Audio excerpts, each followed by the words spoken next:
up? You were live and direct on Petty Sports, the podcast brought to you by KINGZ Broadcasting Studios. It's your boy, the host, Famous Fees. They call me Facts. I'm here live with my man Adam. Holla at him. Dirty soda in the oh wait, we're on the show. My fault. What's going on, everybody? Petty Sports Wednesday night, 8 p.m. I'm telling you, man, we're gonna come in here, switch up the intro music every now and then, and get the audience live and connected. Y'all already know what time it is, guys. It is season 2 of Petty Sports with Famous Facts, Fees, and Adam Lewis. This is one of the we always got projects going on, but man, this is just gonna be from the here to the top. Anyways, though, y'all already know. Make sure to hit us on social media. Call the show, 678-871-9602. It's not about where Petty Sports is at. It's about where you, the fans, are listening. Season 2, Episode 1, Loaded Slate. Fees, please bless the people with tonight's lineup. Man, the lineup is always lit, as usual, as delivered. We got some craziness to start off with you for off the top, but we're going to jump into some NBA action. We got a whole bunch of NFL action to hit you because we always got NFL. We're going to do the NFC. Well, no, not the NFC. The AFC South today by the request of West. So you best be present for us to talk about your division. We're going to talk about Ja Morant, Demar Derozan. We got to talk about Harden and them boys out there in Philly. Everything that's going on. Man, we got a jam-packed loaded show. We got a brand new segment for you, which we're going to be bringing to you every single week. The Petty Sports versus Highlight Battle. Oh, got to do some digging now. Tonight is about to go down. The first matchup for the Petty Sports versus Highlight Battle. Michael Vick versus Lamar Jackson. Y'all stay tuned. That's coming after the Kobe break. So, man, it's about to be all the way live. I try to tell y'all every week. Y'all don't be listening. Go ahead and get your popcorn ready. Get your drink together. Get you a good stick. Take some notes. It's about to go down. So, man, we jumping in right off the top. Just like I told you, we got heavy topics in this thing. It's heavy scrutiny. And, like, all of this is just running rampant in the sports world. Like, I really, really just would like to clear up the confusion between the two. Because there's a whole lot of people saying that it's just because Sha'Carri is black and Kamala lacks melanin why she was able to compete in the Olympics. And now, well, I'm not going to sit here and fight you on it. It's not cut and dry. It's just that we're missing the actual facts here. Lay it on us. Kamala, she's one of many Russians to test positive. Like, just to give you some background, the Russians have been sanctioned. From 2011 to 2015, the Russians have been banned from the Olympics. They have their athletes competing under the Russian Olympic Committee, which is called the ROC. That's not Russia. They just have them competing as like a cloak. They'll be like, our athletes are still in it. So, I mean, they have a history of doping. So we'll keep that in mind. But Valeva, she tested positive for a heart drug that increases stamina and endurance, and that was on Christmas Day. She went to the Winter Olympics. She competed in a team competition, and they won the gold. And at that point, that's when they realized that, she tested positive a little while back. Like, it didn't happen while they were there. She had multiple negative tests since she had actually been at the Olympics.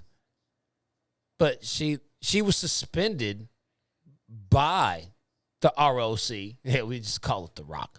She was suspended by the Russian Olympic Committee for the decision to be repealed.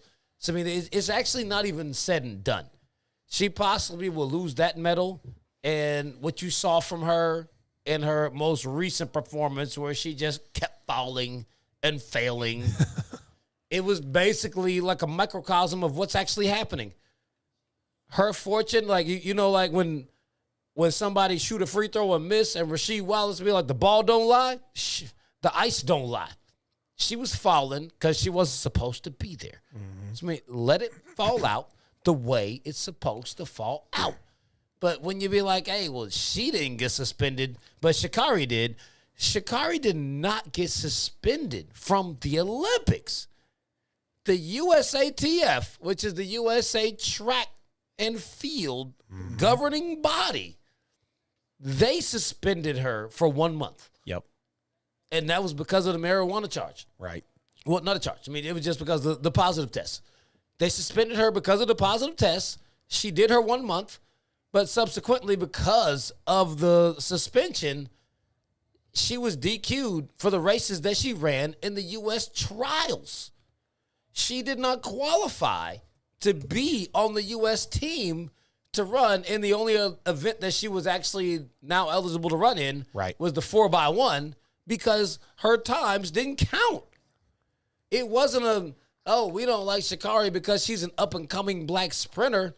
Her numbers didn't count. They sent other sprinters whose numbers counted. Right. They would have absolutely upended someone else's entire career, their hopes and their future by sending her there, even though her numbers didn't count. Right.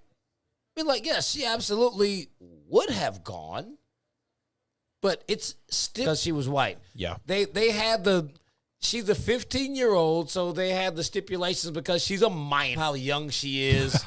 So, I mean, however much stock you put into that, I mean, I think that's bull, but they put that in there. Yeah. We've heard it with Simone Biles. We've heard it with Coco Gauff. Like, it's the platform they have to put up with. Big professional athletes, you have to face the music. Like, there's no getting around that. Like, it's merely the fact that this girl, she tested positive. She appealed the decision. Yeah.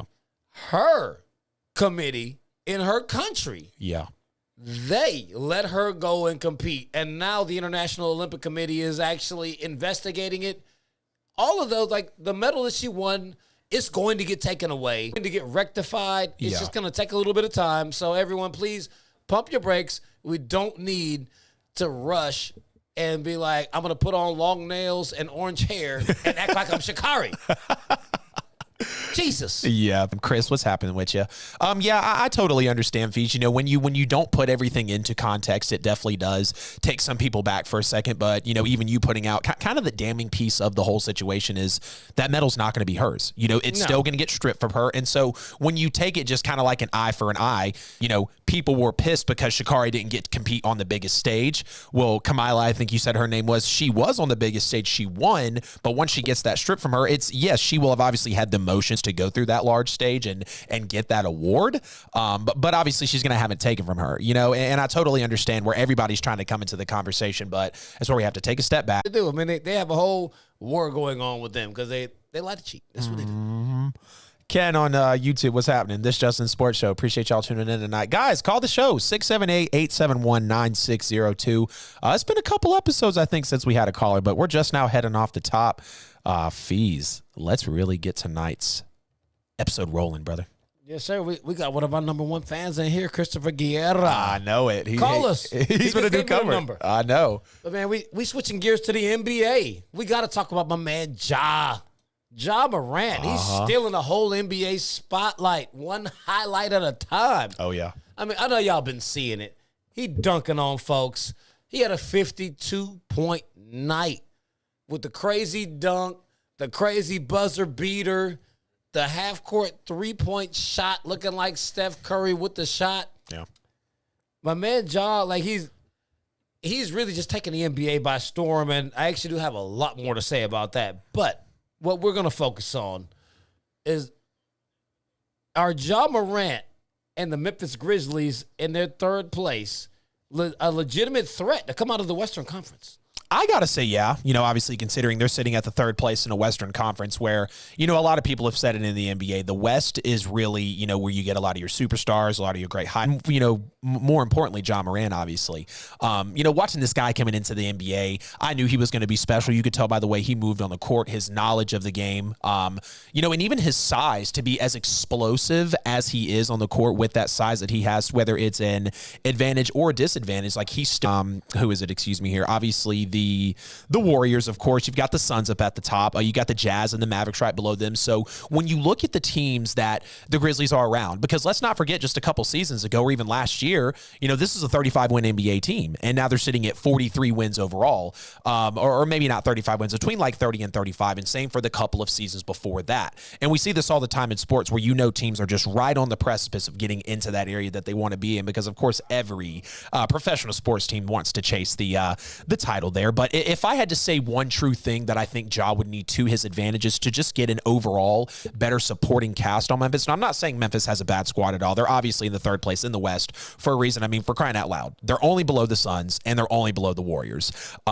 Steph obviously trying to still kind of recoup himself, and then Devin Booker just had some COVID-19 policy issues, if I'm not mistaken. So there still is more leeway, of course, for this Grizzlies team to come out of the West and be competitive. But, obviously when the postseason comes around and, playing hard, I'm not taking anything away from them. I think they are a very talented basketball team, and in a way kind of playing with house money. I mean, did anybody expect Ja Morant, out of all people, in his sophomore season in the NBA to be absolutely tearing it up like this? I know I didn't. I could see the Grizzlies coming out of the West, but I am going to hold a little reservation there. But I am proud of this team, though. They are definitely going to be one of these teams that we reckon with in the West as years go on, because they're just going to build around Ja. He's a clear superstar, and you can't waste talent like that, especially in a franchise like Memphis, who's been waiting to get to this point for a while now.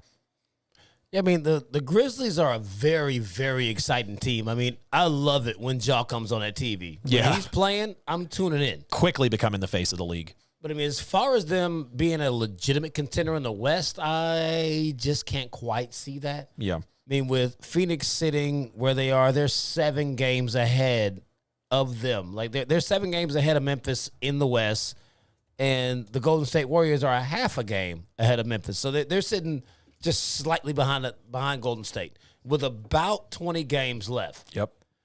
So, I mean, clearly with only 20, and I say only 20 lightly because, I mean, there still is a lot of guys, like, there's a lot of basketball games.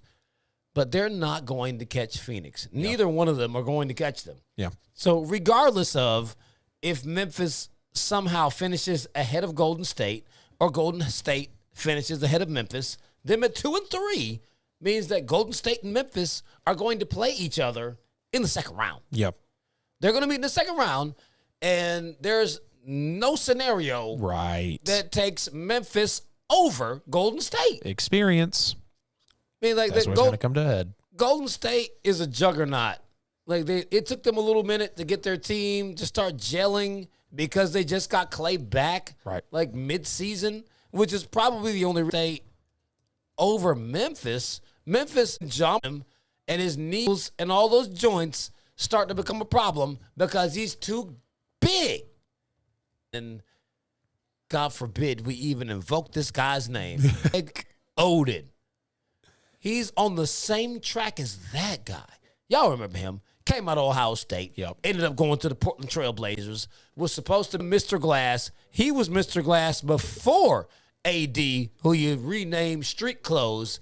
And now that has to be Zion Williamson. Yep. He's shooting deep three-pointers. He's hitting buzzer beaters. He's grittying through the locker room. Ja is game time. He's big time. Yep. I wish he had done the dunk contest, to tell you the truth. But, hey, that guy Ja, he's arrived. I think we'll see him in a dunk contest now that you kind of allude to that. Honestly, I could see that coming around. But what an exciting player, I mean, like you said, when John Zion came out of the draft, I was excited about Zion Williamson, but we had heard reports of his body. We hadn't really, or not at all, no jump shots out of him. He was essentially playing, I don't know, maybe, 8 feet from the rim and in. Essentially, that was his area. But then again, like you mentioned, you saw his body break down. You saw him go through the motions to where, some of those Ja Morants Ja Morant people that were in your ear talking about him, was like, okay, these guys are now starting to hold weight in this conversation, and it's came forward. You got to take care of your body in the NBA, in all professional sports, but definitely let alone the NBA. It's a lot on these guys for sure.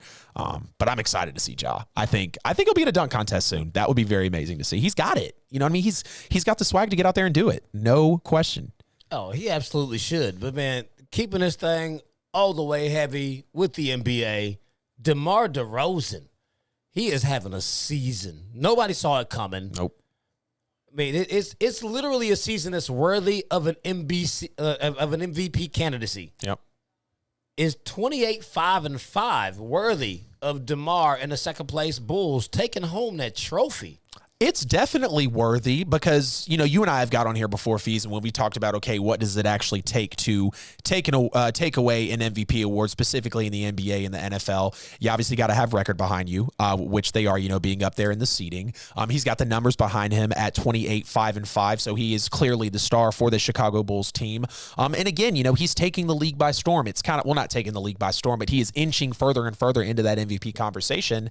And a lot of people have wondered why lately, you know, but we kind of saw the same thing with Jokic, where you know it's a player, you know it's a veteran that's coming up and up and up throughout the league, and then they just have that one season to where, you know, nobody expected the Nuggets per se to actually be able to make a run like that. You know, even when Jamal Murray had fallen out of the postseason before, did we really expect Jokic to come back and play at the level that he did and take home the trophy? No, we didn't. Okay, maybe we did, but did anyone really call him for MVP? That is a big question. And you've seen some of this to where you have a player come onto the spotlight, and it's not like DeMar DeRozan just hit the NBA, right? We know that he's a veteran in the league. There is no doubt about that.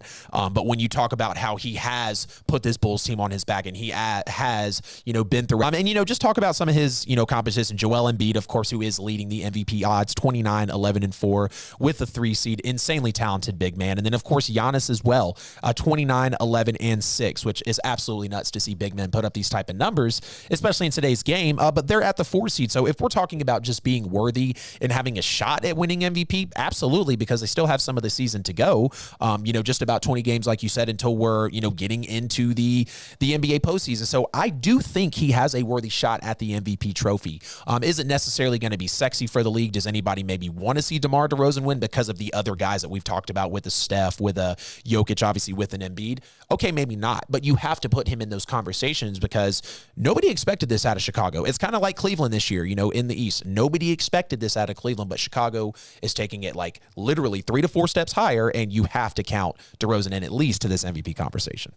I mean, he definitely is in the conversation, but he doesn't have a legitimate shot to actually win the award. Mm-hmm. I mean, for one, his name isn't big enough. Just like what you alluded to say it's not a sexy choice. Right. No one is really excited about seeing DeMar DeRozan winning the MVP trophy. Yeah.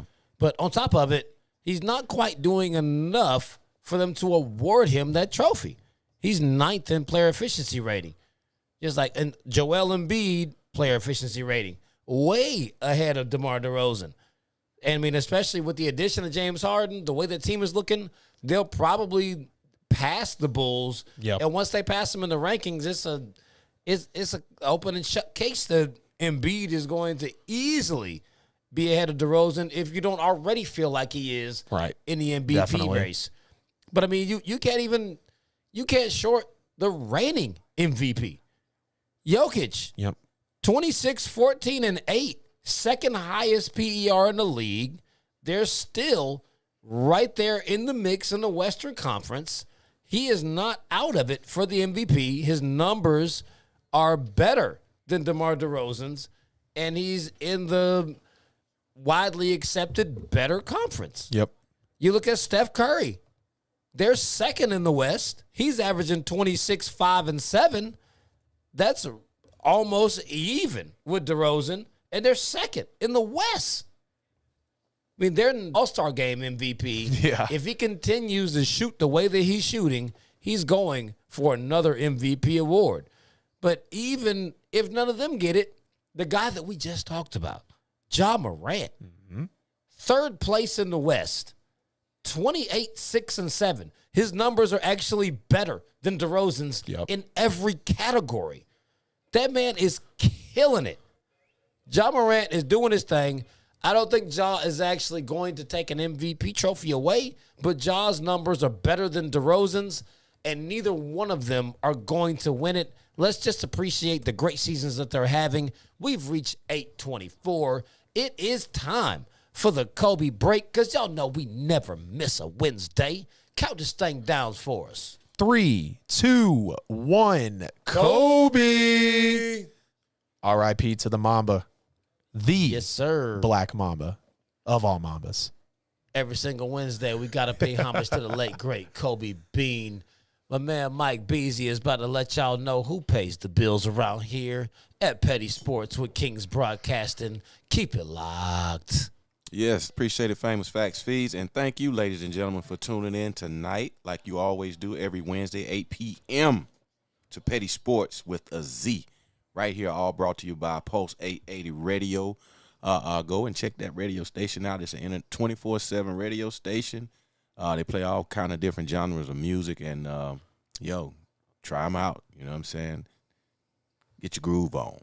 So, go to your favorite podcast platform of preference and download the Petty Sports previous episodes, and you can listen to this one as well, maybe in a couple of days. So Apple, Google, iHeart, Spotify, we just all over the place. So just type it in and it'll come up. You know what I'm saying? So appreciate everybody that's been doing that and supporting the show that way. Go to YouTube, subscribe, hit the notification bell. Let us know how you feel about it and about the show. And feel free to call in, 678-871-9602, 678-871-9602.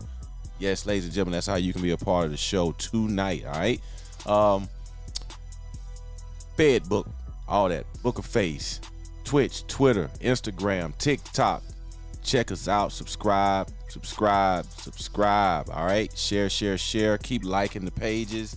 And everybody that's in the chat room doing their thing, thank you so much. Like, we see you in there, you know what I'm saying? Everybody, Christopher, Sherry, and Sean, everybody else, Dominique, Jamila, of course, she's one of the favorites every week, one of the faithful that always come in, support the show. Thank you guys so much for tuning in.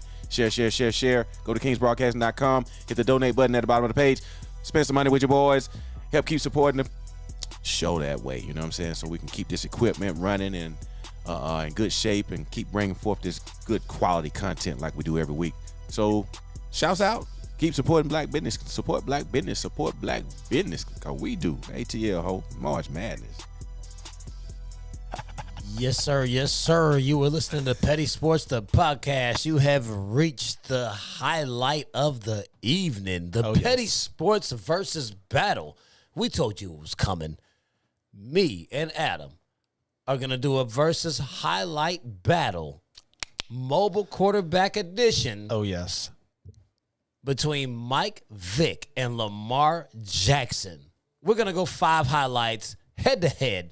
The listeners, the viewers, all of you that are on, we need you to place your votes. Y'all will tell us who actually wins this battle. Yep. We're going to go highlight by highlight, describe it, talk about it. Once we get through with the end of the 5 for each one of them, y'all tell us who wins. We'll go to the commercial break. We'll come back, and we'll let you know who y'all picked as the favorite. This is coming every week. Every week. We need y'all to weigh in. Yep. Let us know who y'all want to see on the next one. Doesn't have to be football.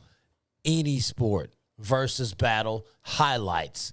Let's get it. Lamar, Mike Vick, Adam, give me your first highlight. The first highlight here from from Michael Vick. I'm not going to lie, I don't have him written down in front of me. G, can you throw the highlight up for me so I can get a refresher there as I'm against the Minnesota Vikings? It was in overtime. And we always saw Vick do this best.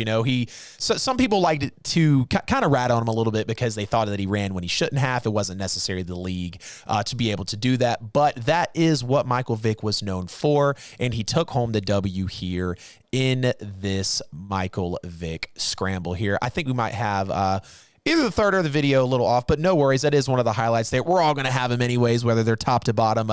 Who's got the best overall, though? So this was my first highlight here. Vick's scramble within Minnesota in the overtime to win the game. That's my trap card played face down, waiting for Famous Facts Fees first highlight so I can smash it. Highlight number 1 for Michael Vick on the table for you. Yeah, man. I mean, that Vick highlight was crazy. I mean, the dude, he took off, he ran through, he made the guys hit each other. It was just a pure, thoroughbred speed highlight. But I got a better one for you. Lamar. Run my first Lamar Jackson highlight. We going Green Bay, the juke, the hurdle. Give me the clip. Here it is. There he goes. He takes off. Runs to the right side. Oh, hurdle him. Yes, sir. It's Lamar. I love that. You don't see the athleticism. He comes out like just watch this from the front view. Whoop! Oh, and then he jumps over him. Oh my God! Hold on, we're gonna get this in slow motion. Whoop! Oh, Jackson with the crazy highlight, the athleticism, the shake, the bake, the hurdle, the touchdown. He's a killer. Lamar Jackson is clearly ahead in this race on the versus battle. He's killing Mike Vick, baby. Let's get it. Who you got? Well, I will say who you got. What do you have on your highlight number 2? Highlight number 2, if we'll get the man, this segment overall in general. All right, so you've got, we can clearly tell what's going on here. So another addition to Michael Vick, where he likes to manipulate the pocket, scramble out, ducked under, and then obviously for the down. Now, this is what makes Vick one of my favorite players, and I feel like he did this the best out of any mobile quarterback, is just simply evading the sack, but also continuing the play on. You'll see some people evade the sack and then kind of go for an errant thrown downfield. And I'm not saying that Vick didn't do that in certain times in his career, because we did have those complaints with him as well within his play style, but simply being able to shrug off the sack and then still create something out of the play after, I don't know, probably running a total of 50 yards in the backfield before finally making the play. So highlight number 2 on the table to compete with Lamar Jackson. We'll call this Lamar Jackson's father and Lamar Jackson the son versus battle. Highlight number 2. 50 yards in the backfield. I mean, he probably did like 12 extra yards. He didn't run that far back. He went across the field and he took twice. Off. No, not twice. Oh, excuse me, one cross. Okay, I thought he went to the right and then back. See, there's so many times he does it. It's like, which way is this? He didn't go that far. I mean, let's not let Adam fool you into thinking that Vick ran 1,000 yards on that one play. It was the Patrick Mahomes Super Bowl all over again. You know what I mean? Against the Bucs. Lamar Jackson. This one is going to be a bomb. 47 air yards. 47 yards in the air, on the money. My man, Lamar Money Jackson, they say he can't throw. You see him putting the ball right on point. He higher completion percentage than Mike Vick, and it shows right here in this clip. It was a nasty drubbing that they put on them. Drubbing. Oh, yeah, absolutely. I mean, if there was here soon, shout out to Gary and Bell for holding this segment together. Shout out to Fees for bringing the segment up. Shout out to season 2, episode 1 of Petty Sports. So this is going to be some more pocket evasion here against the 49ers. But Fees, I got a touchdown for you. There we go. Now I got a touchdown. The one you were talking about the bomb to Deshaun Jackson. Yeah, I almost threw that one in there, but yeah, I think Vick could have ever played the game that could have gotten out of that sack. But after he got out of the sack, his wide receiver was wide open. Yeah. It was not an amazing throw. The man was in the back of the end zone by himself doing jumping jacks. Bro, but look at the blitzer coming in. Like three nice large gentlemen in that play. It wasn't like he threw it. He would have been throwing this way instead of going this way. He's not body this way. The blitzer coming in his face. I get it. The receiver is the 40 yards breaking tackles. 5 tackles on his 40-yard run. And in case you didn't realize, it was 2nd and 1. I mean, they were completely just destroying the Houston Texans at this time. Power, went forward. They can't pull him down. That man is too fast. Mm-hmm. He's too good. Mm-hmm. There's way too much in his bag. He said, press R1. But give you the Berman sound effects. Highlight number 3 goes, that was after 2 years absence from the league. And I guess we'll finding the open man. I know, Ken. Look, I'm trying to be over here. You was wide open. Yeah, we're going to doubt it for it, right? All right. Michael Vick highlight happened for Vick. But after he literally is able to roll out from the gift of his mobility and be on the outside of that pocket there just for a nice, simple throw for the touch, calm it in that pocket, deliver when it matters against a rival as well. So nice little clean play here from Michael Vick for highlight number 4. Goes to his right, all the way to the sideline, makes his way to the sideline, throws the ball across his entire body. Touchdown. You're good, G. We're going to get the right clip here in just a second, but I just described to you what's about to happen. You're going to see Lamar on the money in face and throw it on a rope right in between the Laser. defenders. Money. I don't. Your last highlight. Like you better try to win the fans over. Man, I mean, looks like the fans are on my side. According to what the comments say, we'll see. Break a Victories in this thing. I can't wait for this segment to keep going, bro. Give me Lamar highlight number 5 for the W, the heavyweight champion. The fact that he almost runs into his own teammate, too. And made a run into each other. I don't understand the guy at the end of that took clip. Off. I mean, that's got to be one of the most impressive. And then he does this to you? Jesus.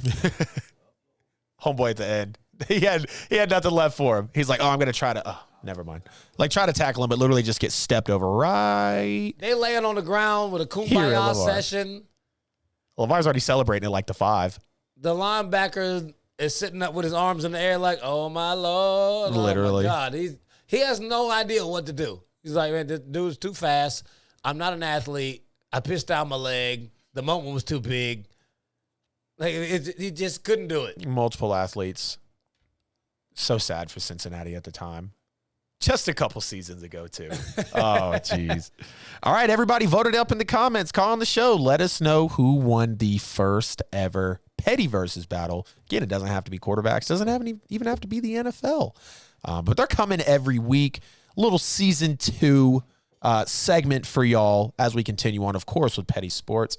Oh, yeah. Y'all weigh in. Let us know who you think won the versus battle. Did you like the Vic highlights better, or did you like the Lamar highlights better?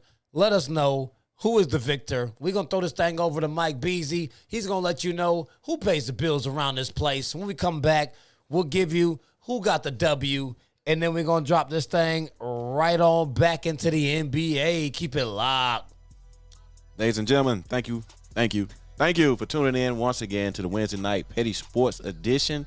Welcome to season 2, first episode of season 2 tonight, and they opened up with a bang. I like the Petty versus battle. That was pretty cool. Pick 2 hot quarterbacks to go. Petty Sports with a Z. You can download the shows over there, and you can listen to them to stay up and abreast on the latest and greatest in sports. All right, and do us a big solid like always. Keep sharing the show. Go to YouTube. Hit that subscribe button over on the Petty Sports page. Petty Sports with a Z. Share it. Hit the notification bell.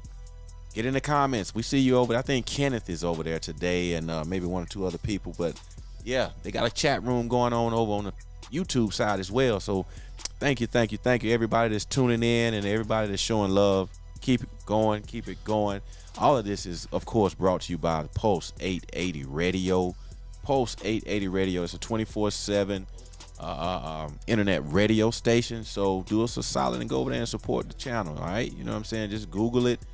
You can go to Live 365, Simple Radio. You know the different radio apps. You can type in not Petty Sports, but Post 880 Radio, and show some love over there. You know what I mean?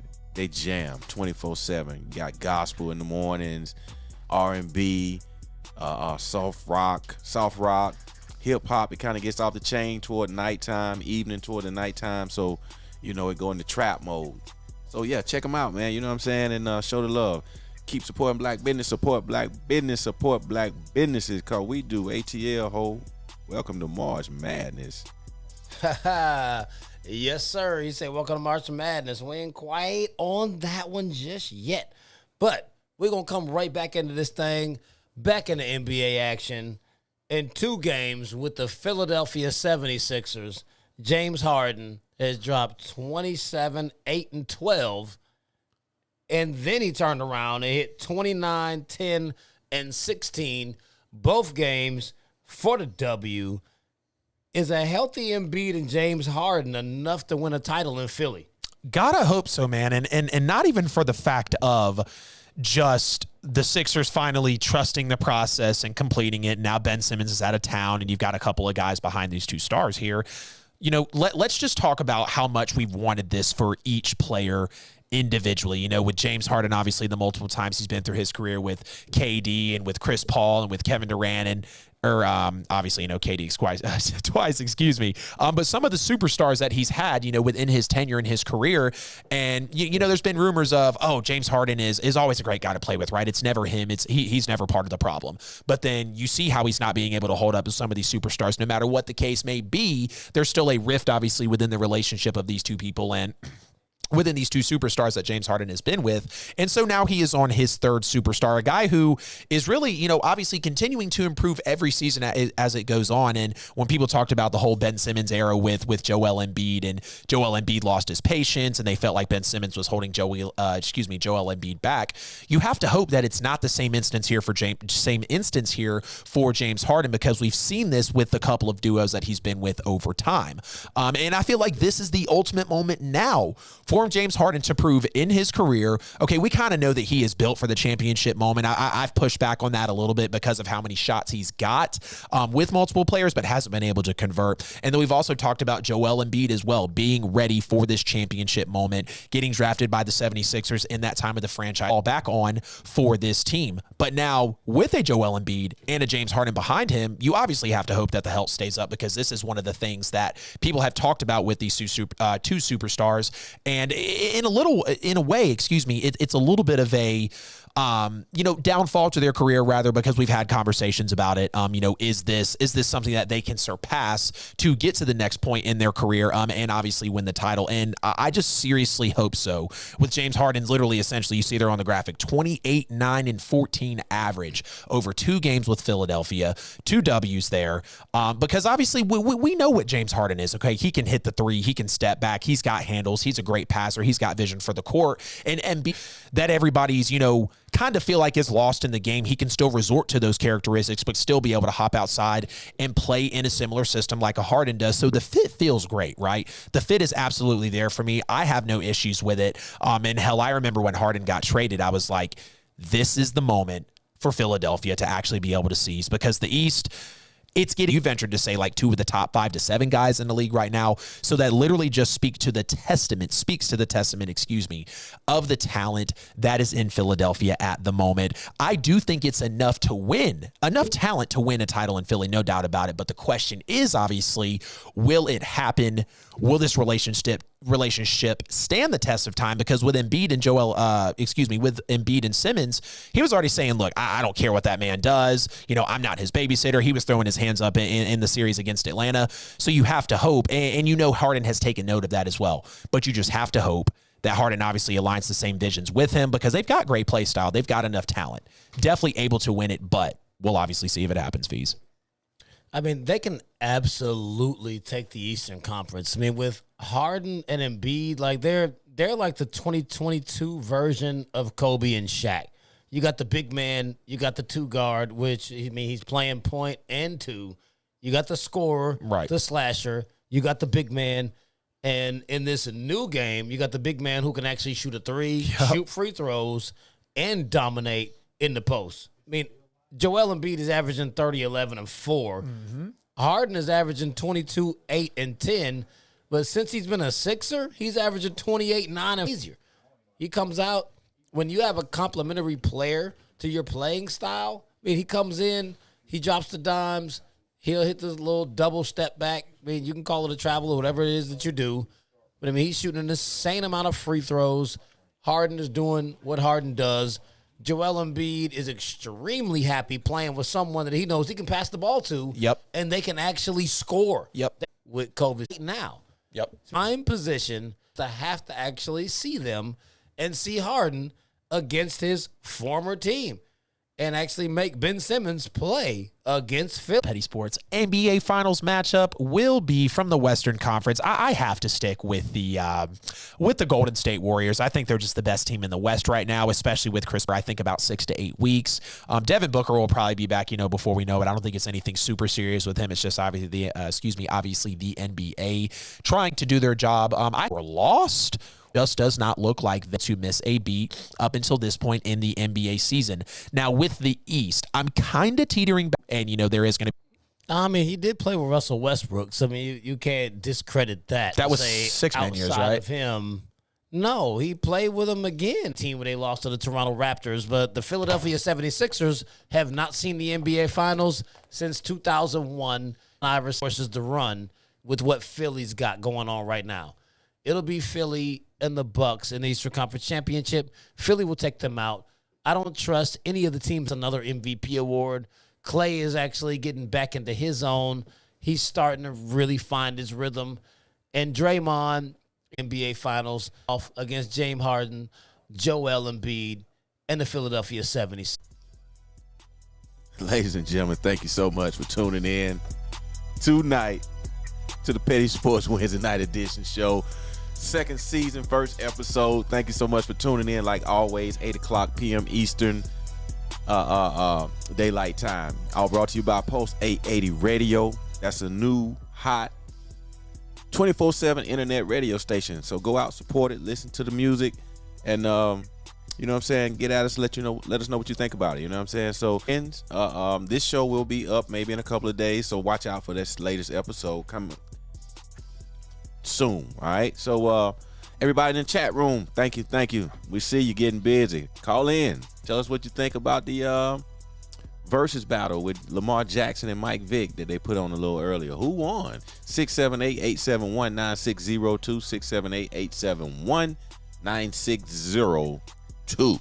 That's how you can be a part of the show tonight. All right, so go to kingsbroadcasting.com, hit that big donate button at the bottom of the home page, spend some money, buy a few gifts, tumblers, mugs, t-shirts, hoodies.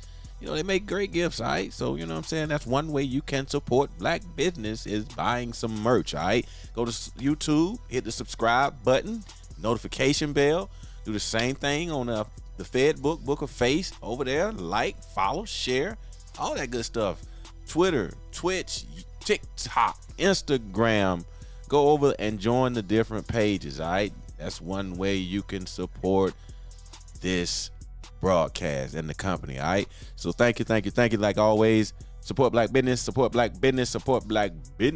we do the top of the second hour, or maybe a little bit past the top of the hour. I think we're at about 9:03, 9:04 here. Sorry, I had to peek the clock real quick. All my other options are blocked off on my end. But guys, this is season 2 of Petty Sports with famous Facts Fees and Adam Lewis, brought to you by King's Broadcasting Studios and Pulse 880 Radio. If you're looking for a studio to invest in the Atlanta area with a great team behind you, don't look any further than King's Broadcasting Studios. Call the show, of course, 678-871-960. So you don't have to be afraid. We're not going to bite your head off. We're not going to, we might come after you a little bit. You know what I mean? This guy over here might have a little something to say, but we love callers, man. We love having y'all in the chat. And again, it's not about where Petty Sports is at. It's about where you catch your content on social media. But Fees, we kicked into it last week. The fans loved it, so we're going to get back into it again.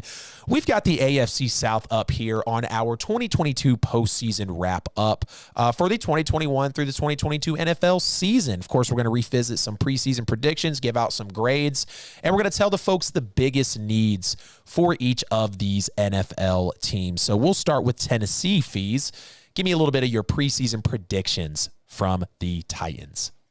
Man, for the Tennessee Titans, I saw them going 11-6, winning the division, making the playoffs, and having an early exit. They went 12-5. They won the division. They made the playoffs, and they had an early exit. So, it was – I didn't see the injuries coming, but just from all the prowess of the offense and the expectations, Ryan Tannehill was ultimately going to be the downfall of all the expectations of that offense. Yep. They had Derrick Henry. They had Julio Jones. They had A.J. Brown. Everyone was like, okay, the offense is unstoppable. They should be the best team in the AFC. And for most of the season, they actually were. They held the number 1 spot all the way through. They were the number 1 team going into the playoffs. They got a bye. And they lost in the first round. So they still sputtered out. So, overall, as a grade, I'm going to give it to Tennessee for where they finished. But they won the division last year. We knew they were going to come back and they were going to win the division again. They clearly had the better team than the other sorry 3 teams in their division. You played a division with the Jaguars and the Texans. Right. So all you had to actually do is beat the Colts. One team. So it's not like you had a mountain to climb. All you had to do was beat the Colts. And Derrick Henry was out. Expected them to lose the first game. Feel that, man. Do you have a biggest need for Tennessee? What would you say their biggest grab is? Tannehill's not bad. They could absolutely upgrade at that position. Still am going to have to give them an A because they did come out number 1 overall in the AFC. Leo Jones to A.J. Brown, at one point, or not at one point, when they got into that playoff area with the game of the preseason.